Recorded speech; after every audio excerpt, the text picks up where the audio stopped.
Bandit level 15 to level 16. The password for the next level can be retrieved by submitting the password of the current level to port 30001 on localhost using SSL TLS encryption. আগের লেভেলের সাথে কিছুটা মিল আছে। আমরা টার্মিনালে গিয়ে user bandit 15 হিসেবে SSH সার্ভারে কানেক্ট করি।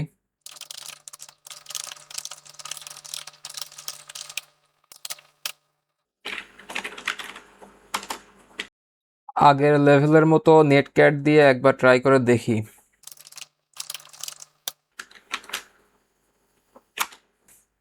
দেখা যাচ্ছে কাজ হয় নাই। এর কারণ হচ্ছে এই পোর্টে যে সার্ভিসটা রানিং আছে সেটা SSL TLS এনক্রিপশন চায়, যেটা এখানে বলা আছে using SSL TLS encryption.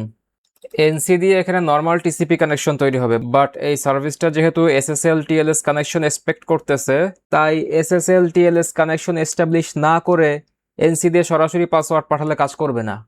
By the way, SSL means Secure Sockets Layer and TLS means Transport Layer Security. SSL এর সাকসেসর হচ্ছে TLS, বর্তমানে সব জায়গায় TLS-টা ইউজ করা হয়।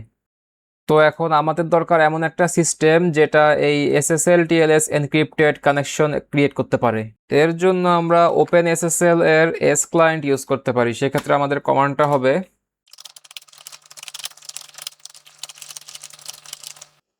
এই OpenSSL হচ্ছে একটা প্রোগ্রাম যেটা ক্রিপ্টোগ্রাফি এবং SSL TLS এর মতো সিকিউর কমিউনিকেশনের কাজে ইউজ করা হয়।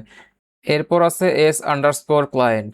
এই S ক্লায়েন্ট মানে হলো SSL ক্লায়েন্ট, যেটা মূলত OpenSSL এর একটা কমান্ড, যেটা কিনা SSL TLS সার্ভারের সাথে ক্লায়েন্ট হিসেবে কানেকশন এস্টাবলিশ করার জন্য ইউজ করা যায়।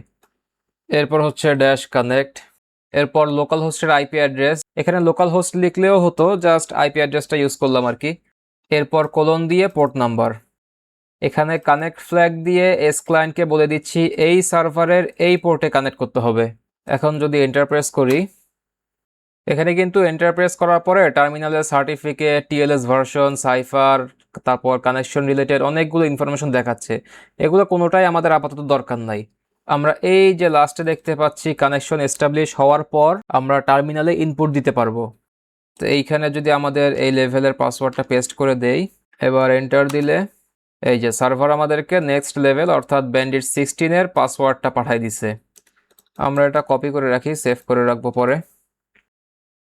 তো আগের লেভেলের সাথে এই লেভেলের যে মেইন পার্থক্যটা সেটা হচ্ছে আগের লেভেলে আমরা নেটক্যাট ইউজ করে সরাসরি টিসিপি কানেকশনের মাধ্যমে ডেটা আদান প্রদান করছিলাম, বাট এইখানে সার্ভার SSL TLS এক্সপেক্ট করতেছে। দ্যাটস ওয়াই OpenSSL এর S ক্লায়েন্ট ইউজ করে প্রথমেই সার্ভারের সাথে TLS কানেকশন এস্টাবলিশ করতে হচ্ছে। আর TLS কানেকশন এস্টাবলিশ হওয়ার পর অ্যাপ্লিকেশন ডেটা, যেমন এই পাসওয়ার্ড যেটা আমরা ইনপুট দিছি এবং এটা যাচাই করে সার্ভার আমাদেরকে নতুন একটা পাসওয়ার্ড দিছে, এটা TLS এর মাধ্যমে এনক্রিপ্টেড অবস্থায় আদান প্রদান হচ্ছে। এটাই হচ্ছে এই লেভেলের মেইন টপিক। সো এই ছিল ব্যান্ডিট লেভেল 15।